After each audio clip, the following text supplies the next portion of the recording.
Sveiki, aš Artūras Orlauskas ir čia laida Iš kiemo pusės 559 gražioji, nustabioji, paprastoji, elegantiškoji, vasariškoji. Va taip, visą epitetų krūvą įvariau ir važiuojame.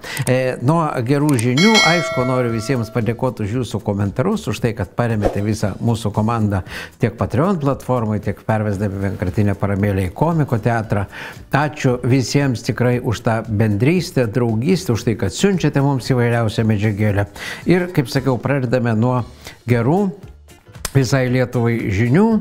Lietuvis vėl tapo Europos vicečempionu.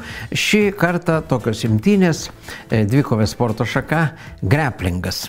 Mantas Daublys tapo vicečempionu, Europos vicečempionu Baku vykusiame čempionate. Jisai iškovojo sidabro medalį svoryje iki 92 kg. Ir čia iš tikrųjų puikiai žinia, labai gera žinia. Aš tikrai visada džiaugiuosi už mūsų sportininkų pasiekimus. Jie garsina Lietuvą visame pasaulyje.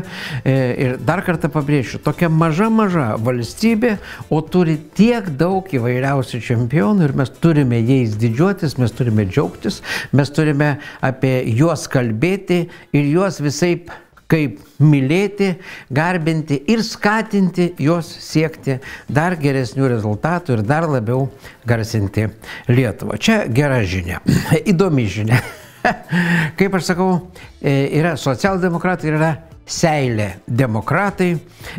Kubilius tapo seilė demokrato. Nu, čia parašyta, kad jisai ūmiai patapo socialdemokratu. Mesgi žinom, kad čia tas Kubilius Tėvynės sąjungos Lietuvos krikščionių ir demokratų kabutėse veikėjas, kuris, būdamas premjeru kartu su Šimonyte, brangiai skolinosi 2 milijardus dolerių ir ant kurso pralošėm, ir ant procentų pralošėm, nes Europoje tuo metu buvo galima pasiskolinti iš karto eurus už nepilnai 3 procentus, o jie pasiskolino su Šimonyte už 9,2 procento. Labai brangiai. Klausimas jums visiems. Čia su viena tokia ponė diskutavau. Sako, nu Šimonytė tokia protinga. Aš ir klausiu, sakau, jeigu protingas žmogus gali pasiskolinti už 3 procentus ar už 9 procentus, ką jisai rinksis? Jinai sako, aišku, 3. O Šimonytė, sakau, pasirinko 9. Tai jinai protinga ar ne?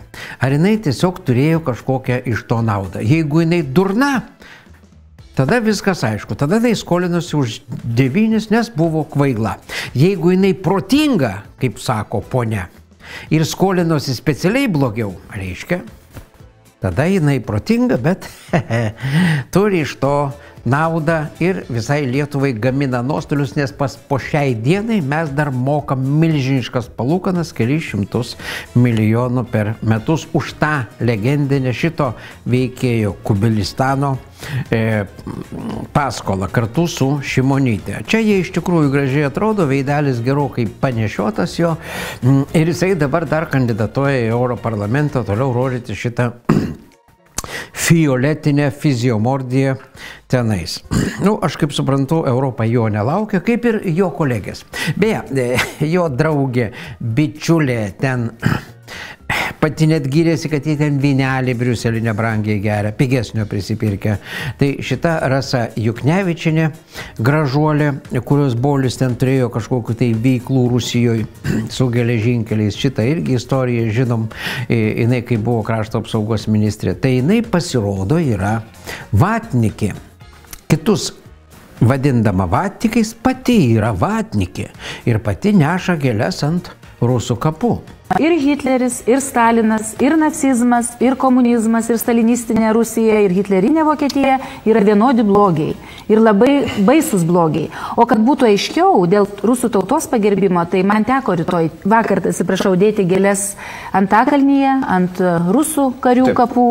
Ir gaila jūsų nemačiau, bet... Tai va čia Juknevičienė šaukdama ant kitų, kad jie yra vatnikai, pati pasirodo yra Tokia, nuo senų senovės dabar slepia. O kad būtų aiškiau dėl rusų tautos pagerbimo, tai man teko vakar, atsiprašau, dėti gėlės Antakalnyje, ant rusų karių kapų. Čia šitoj situacijoje nėra ką pridurti, ten vaizdeliuose tuose matėte ir amžinatilsį Veselka, buvusi Seimo narė, netikėtai mirusi tikrai protingas Seimo narys, buvo ir jinai čia tipo priekaištus žėrė jam. Tai visas jos tas, kaip sakyt, veidelis toks, kaip ir Kubiliaus išryškėjo visų gražumu. Ir dar vienas, čia jų kompanionas, Šimonytės patarėjas, jeigu jau pradėjom apie tą kompaniją kalbėti, Olegas Šurajevas pasirodo užpuolė kaimyną ir visa ta istorija štai išlindo į viešumą, kaip jisai čia mojavosi, kaip jis rėkavo, kaip su kažkuo rankoje daiktų panašių, gal į peilį, gal į kažkokį kitą duriamą į daiktą, jis mojavosi, tąsėsi, stumdėsi ir dėl šito įvykio, kaip suprantu, dabar jisai yra teismuose, nes bandė savavaldžiauti, savivaliauti ir visaip kaip pažeidinėjo įstatymus ir ten priekabiavo prie realiai kaimyno. Aš čia, žinote, jau nieko kaip ir pridurti, kaip ir neturiu, nes, antra vertus, ką čia galima pasakyti, kai žmogus turi realiai priklausomybių. Visą puokštę priklausomybių ir poveikis jau jo psichiniai sveikatai yra per daug akivaizdus, kad nesuprastim, kad visos šitos isterikos ir šitie tokie išpoliai pykčio perkreiptų veidų, čia yra būtent tų įvairiausių medžiagų vartojimo pasiekmė. Bet čia yra Šimonytės patarėjas. Jinaigi su juo, Šimonytė, premjerė, su juo susitikusi, tarėsi, kaip čia, ką, kur, kokius veiksmus daryti, konsultavosi su juo. Čia šitoj vietoj daugiau jau neturiu ką ir pridurti. Tiesa, dar vienas jų pačių, visos šitos šaikos partneris, tai yra tokia Svetlana Cichanouskaja, prezidentė.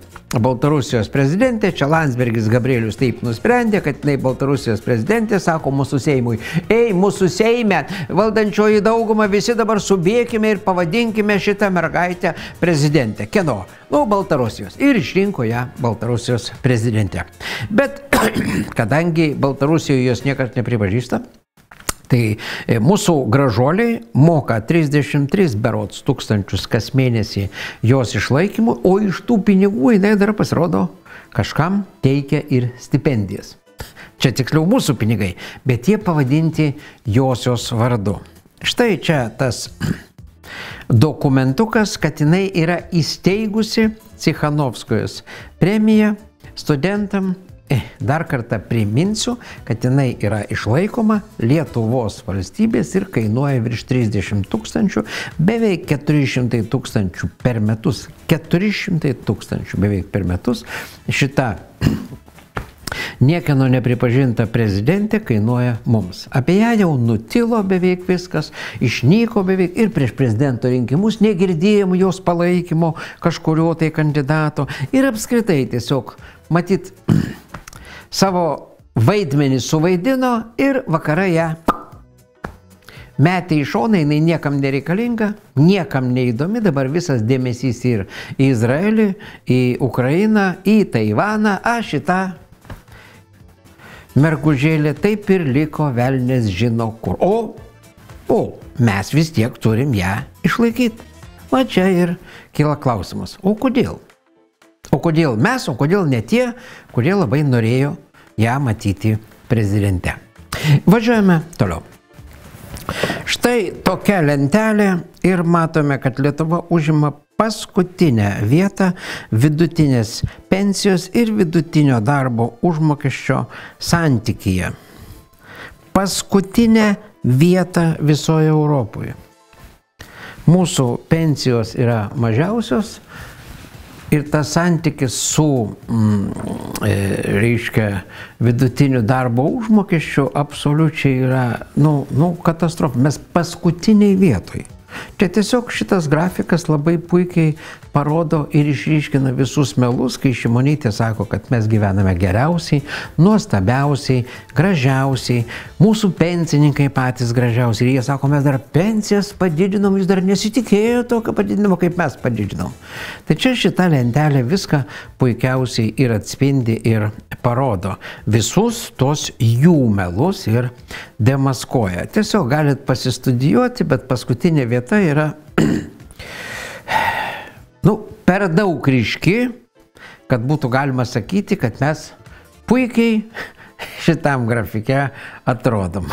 Bet to net ir pralošusi rinkimus kiaurai Šimonytė sakė, kad laimėjo, tai aš net nenustembu, kai jie sako, čia yra mes praktiškai pirmaujančių gretose. Va tokia istorija. Važiuojame toliau. Nori privatizuoti mūsų miškus. Dabar miškų visą ūkį pradžiai prie Skvernelio pradėjo sujungti visas urėdijas, jų buvo daug, sujungti vieną, padaryti tokią lyg vieną generalinę urėdiją, tiksliau valstybinė miškų urėdija, viena bendra tokia pasidarė viena įmonė, o dabar ta įmonė verčia į akcinę bendrovę ir po to privatizuos mūsų visų miškus. Aš net nebejoju, mes perspėjom seniai ir Igničio privatizavimas įvyko netikėtai, slaptai beje. Ir šičia visas valstybinės įmonės nori slaptai privatizuoti, o kitaip sakant, pavogti Lietuvos valstybės turtą nusikalstamu būdu. Seimas šią savaitę svarstys rezoliuciją raginančią stabdyti aplinkos ministro Simono Gentvilo skubos tvarka inicijuotą valstybinių miškų urėdijos pertvarką į akcinę bendrovę, kuri iš esmės pakeistų valstybės miškų politiką. Valstybinių miškų urėdijos pertvarkymą į akcinę bendrovę planuojama įgyvendinti iki 2024 metų gruodžio. Mūsų vyriausybė pradėjo aktyvų valstybinių miškų urėdijos aktyvią pertvarką, siekdama pateikė įstatymų projektų paketą, sudarydama prielaidas, sąlygas valstybinių miškų urėdiją pertvarkyti į akcinę bendrovę. Aišku, originalu yra tai, kad tai yra remiamasi ekonominių bendradarbiavimo ir plėtros organizacijos EBPO rekomendacijomis, kuriuose buvo nurodyta, kad reikia peržiūrėti valstybinės nuosavybės objektus. Tačiau įdomiausia tai, kad pateikiant šitą citatą aiškinamajame rašte ir citatą iš vyriausybės patvirtintos programos yra nepateikta tos citatos pabaiga, kuriame parašyta pertvarkyti tas valstybinės įmonės, kuriuose valstybės dalyvavimas nėra būtinas. Tai šiuo atveju vyriausybė ėmėsi labai aktyvių veiksmų, nustatė tik 5 darbo dienų terminą pastabom pareikšti, nurodydama, kad tas didžiulis įstatymų paketas, ten turbūt 5 įstatymų ar daugiau pakeitimai, kad negavus pastabų į jį bus laikoma, kad tom pastabom yra pritariama. Taigi situaciją turime tokią, kad yra bandoma iki rinkimų kaip nors pertvarkyti valstybinių miškų urėdiją į akcinę bendrovę. Ką tai daro? Tai daro tai, kad, matot, valstybiniai miškai, bet kuriuo atveju visada turėjo tokią ir socialinę, ir aplinkosauginę funkciją. Tai yra neatskiriama visos miškininkystės dalis, tradicija ir taip toliau. Tai yra daugybės metų įdirbis. Šiuo atveju bandoma miškininkystę, tai yra valstybinių miškų urėdiją, paversti išskirtinai biznio įmonę, atskiriant nuo aplinkosaugos. Tai reiškia, kad jų pagrindinis tikslas tampa pelnas. Todėl tai aš manau, kad tai yra be galo žalinga Lietuvos miškams. Šita iniciatyva yra parengta iš aplinkos ministerijos. Mano nuomonė, tai yra visiškai akivaizdus lobistinis, kaip sakant, produktas. Visiškai akivaizdus lobistinis produktas, kadangi pats valdymas pasidaro vėliau per valdybas, kurios anksčiau ir vėliau, kaip mes puikiai suprantame, akcinė bendrovė, jos akcijos iškeliauja į privačias rankas. Tai yra pradžioje jos gali priklausyti valstybė, vėliau jos yra privatizuojamas vienokiu ir kitu būdu. Ir aš manau, kad toks privatizavimas greičiausiai jau yra numatytas, suplanuotas. Čia šitam reportažė tiesiog taip aiškiai viskas parodyta, taip aiškiai viskas sudėliota ir aš jau ne kartą savo laidose mes sakėm, Ir aš dar kartą pakartosiu, kad nori visas valstybinės įmonės, tai yra ir Klaipėdos uostą, oro uostus visus, Lietuvos geležinkelius, net registrų centrą su visais mūsų duomenim, miškus visus, nori privatizuoti ir atiduoti į privačias rankas visokiem vertelkom praktiškai nelegalių neteisėtų būdų. Nes be Seimo žinios, nu taip sakoma, Skvernelis padarė viską, kad būtų dalis mūsų visų turto Lietuvos energijos, kuris buvo pervadintas į Ignitį, 27% privatizuota ir dabar jie milijonus jau srebia atgal. Milijonus jau srebia atgal, nes tos dividendus vis išsimoka ir išsimoka ir išsimoka. Ir dar labai svarbu, kad šiaip tai 70 su virš procentų valdo valstybė, bet stebėtojų taryboje ir toj valdyboje daugumą turi ta mažuma šitų privačių veikėjų. Turėtų būti priešingai. Visą sprendžiamąjį balsą turėtų turėti valstybės žmonės. Tuo tarpu privačių kontorų veikėjai turi ten daugiau balsų ir jie sprendžia, ką daryti su mūsų visų Lietuvos žmonių turtu. Nelegaliai, neteisėtai, klastingais, melagingais būdais ir vis laikas slepia informaciją ir nuo mūsų, ir nuo jūsų, nuo visų slepia informaciją. Ir tai, ką mes perspėjom dar prieš 1,5–2 metus, sakėm, kad jau pasiruošimas paversti visas valstybinės įmonės ir automobilių kelių direkciją irgi paversti į akcinės bendrovės, tipo geresnis valdymas bus, tai yra konkretus ėjimas į tai, kad bus privatizuota ir nusavinti visi geležinkeliai, visi paprasti keliai, nes automobilių kelių direkcija bus kažkieno rankose, miškai, jūrų uostai, oro uostai, registrų centras, visos valstybinės įstaigos. Mes čia savo toj nieko neturėsim ir šitą šaiką, jos ne tai, kad reikėtų teisti, vėl reikėtų sugrąžinti aukščiausią bausmę, nes už tokius dalykus čia negali būti jokio atleidimo. Čia vienareikšmiškai yra tik tai vienintelė bausmė už valstybės išvogimą. Va tokia baisi iš tikrųjų situacija. Ir kaip matėte, jau lenda galai ir matosi, kas čia vyksta, kas čia darosi. Ir stovi tie patys veideliai, nuo kurių mes pradėjom laidą. Nes dar tais laikais tas šventasis Rokas Masiulis, Grybauskaitės pastatytas pradžioje į susisiekimo ministrus, po to į energetikos ministrus, jau čia prie valstiečių, jisai organizavo visus šitos dalykus, buvo vienas iš organizatorių ir tas laivas Independence, nes nežinom, kam jisai priklauso. Mes už jį mokam ir nežinom, kam priklauso tas dujų laivas. Ir mes už dujas mokam brangiai, nors statėm 6 kartus permokėm, jeigu ne 7 kartus. Laivą, kuris mums nepriklauso, mes mokam milžiniškus pinigus. O čia irgi yra dar viena amžiaus afera. Priminsiu, kad prasidėjo nuo Mažeikių naftos, po to buvo ir telekomas, va tokiais visokiais būdais privatizuojant. Ir visada visos aferos buvo, kai valdžioje sėdėjo prie vyriausybės vairo būtent landsbergistai, šitie konservatoriais apsimetantis veikėjai. Nieko bendro ten nei su konservatyvizmu nėra, nei su krikščionybė, nei su apskritai demokratiniais kažkokiais procesais. Šaika, kuriai vienintelė vertybė yra babkės ir nieko daugiau. Aš net negaliu pasakyti pinigai, ne pinigai. Babkės, pas jos akys užklijuotos ir jie už tas babkės gali parduoti bet ką. Tėvą, motiną, valstybę, jūs, mus, viską. Ir jau ir pardavinėjo, ir taso, ir mėto visą turtą Lietuvos į į šalis, į mums net nežinomas rankas. Va tokia situacija. Tai tiek šiandien iš Kiemo pusės. Tai buvo 559 laida. Ačiū visiems, kad žiūrėjote. Ačiū visiems, kad esate kartu. Ačiū, kad išklausote. Dalinate šito video su kitais. Tegul kuo daugiau žmonių pamato, kas čia vyksta. Tegul kuo daugiau žmonių kalba apie tai. Ir tegul kuo daugiau žmonių suvokia, kad už šitos vagit balsuot.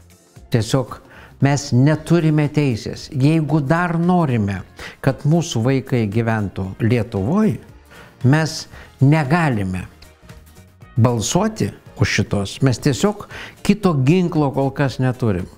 Vienintelis mūsų ginklas tai kiekvieno jūsų balsas. Ir tą balsą reikia atiduoti teisingai tiek Europarlamento rinkimuose, tiek Seimo artėjančiuose rinkimuose. Ir Seimo rinkimuose labai teisingai balsuoti prieš visus šitos ir dabar Europarlamento rinkimuose balsuoti prieš. Mes su kompanija, su bičiuliais kandidatuojam į Krikščionių sąjungos sąraše, numeris 12, aš kviečiu visus balsuoti, taip kaip parodyta biuletenį, užbraukti 12 numerį partijos Krikščionių sąjunga, nes ten Lietuvos šeimų sąjūdžio komanda, ir mane pažymėti tuščiuose langeliuose apačioje, numeris 6 ir kitus jum tinkančius iš šito sąrašo žmonės. Šiandien tiek. Mes nesustosim demaskuoti ir toliau demaskuosim visus jų juodus darbelius. Visiems gerų dienų. Po tamsos vis tiek visada ateina šviesa. Ate.